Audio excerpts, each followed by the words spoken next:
জনপ্রিয় কণ্ঠশিল্পী নাজমুন মুনিরা ন্যান্সি জাতীয়তাবাদী দল বিএনপির রাজনীতির সঙ্গে যুক্ত। এ কারণে গত 16 বছর নানাভাবে বঞ্চিত ছিলেন তিনি। অনেক অনুষ্ঠানে তাকে গান গাওয়ার সুযোগ দেওয়া হয়নি। আওয়ামী লীগ সরকারের পতনের পর তিনি কাজে ব্যস্ত হয়ে পড়েন। পাশাপাশি এ কণ্ঠশিল্পী তার এতদিনে বঞ্চনার কথা সোশ্যাল মিডিয়ায় লিখেছেন।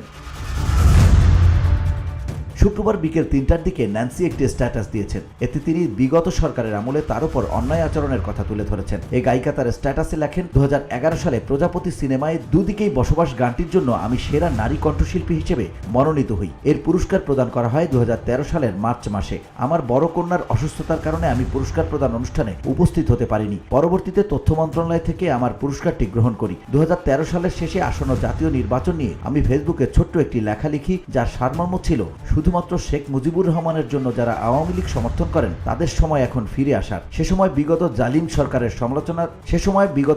সরকারের সমালোচনা অনেকেই করেছিল। তখন কিছুটা স্বাধীনতা অবশিষ্ট ছিল, কিন্তু রাতারাতি বারুদের মতো আমার লেখনী সোশ্যাল মিডিয়ায় ছড়িয়ে পড়ে। ফলাফল, ফেসবুক পোস্টের একদিন পরেই মধ্যরাতে আমার নেত্রকোনার বাড়ি ঘেরাও করা হয়।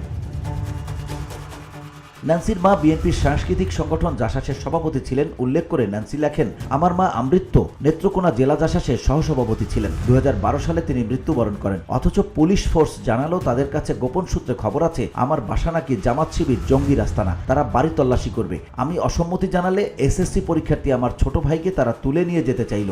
আমার সাথে অনেক বাকবিতণ্ডার পর তারা চলে গেলেন। বাধ্য হয়ে আমি প্রেস কনফারেন্স করলাম। আমি মিথ্যা মামলা থেকে বাঁচলাম, কিন্তু হয়রানি বন্ধ হলো না। হয়রানির তালিকা লম্বা, অনেকে নিশ্চয়ই জানেন। যারা জানেন না তারা আমার কমেন্ট বক্সে গিয়ে বাংলাভিশনের ইন্টারভিউ দেখে নেবেন। আওয়ামী লীগ সরকারের আমলে ন্যান্সির জীবন কিভাবে দুর্বিষহ হয়ে ওঠে তার বর্ণনা দেন। এ প্রসঙ্গে গায়িকা লেখেন, 2014 সালে অবৈধভাবে আওয়ামী লীগ ক্ষমতা আসার পর বিএনপি সমর্থক আমার জীবন দুর্বিষহ হয়ে গেল। ততদিনে চেনা মুখগুলো অচেনা হতে শুরু করলো। আওয়ামী সমর্থকদের তখন জোর দাবি শেখ হাসিনাকে নিয়ে কটু কথা বলা, এই আমাকে কেন জাতীয় পুরস্কার দেয়া হলো, অথচ আমি একটি রাজনৈতিক দলের সমালোচনা করেছিলাম মাত্র। ওদের ভাব এমন যেন জাতীয় পুরস্কার প্রাপ্তি আমার অর্জন নয়, কিংবা বাংলাদেশ সরকার এই সম্মাননা দেয়নি, স্বয়ং শেখ হাসিনা বুঝি ভিক্ষা দিয়েছেন। বসুন্ধরা, উত্তরা, বনশ্রী, কুড়িল ও বাড্ডা সহ রাজধানীর বিভিন্ন স্থানে অভিজাত ও অত্যাধুনিক মানের ফ্ল্যাট কেনার এক নির্ভরযোগ্য প্রতিষ্ঠান প্লেজেন্ট প্রপার্টিজ লিমিটেড। তাই আপনার স্বপ্নের আবাসনের জন্য আজই যোগাযোগ করুন।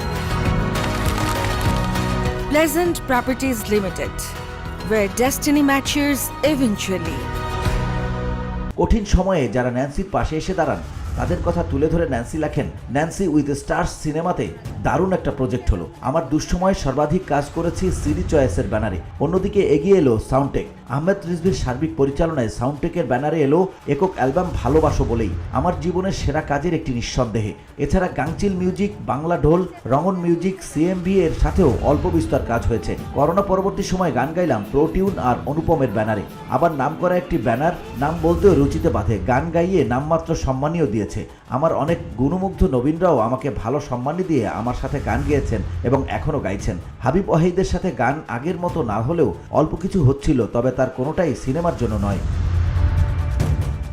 টেলিভিশনের গান গাওয়া প্রসঙ্গে ন্যান্সি বলেন, টিভি চ্যানেলগুলোতে কদাচিৎ ডাক পেতাম। সেটাও সম্ভব হতো যেসব প্রোগ্রাম প্রডিউসার আমার গান ভালোবাসতেন তাদের বদৌলতে। তবে একটি টিভি চ্যানেল পুরোটুকু সময় আমার উপস্থিতি পর্দায় চলমান রেখেছে। চ্যানেলটির নাম বাংলাভিশন। এমনকি আমার আপন দুই ভাই বাংলাভিশনে কর্মরত। সবশেষে ন্যান্সি লেখেন, প্লেব্যাক সিঙ্গার হিসেবে আমি বিগত 11 বছরে 11টি গান সিনেমার জন্য গেয়েছি বলে মনে পড়ে না। ফিল্মে আমার সব জনপ্রিয় গান 2014 সাল পর্যন্ত সীমাবদ্ধ।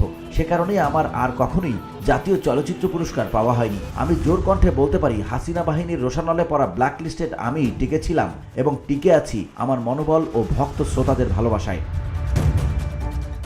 VOD Bangla news desk.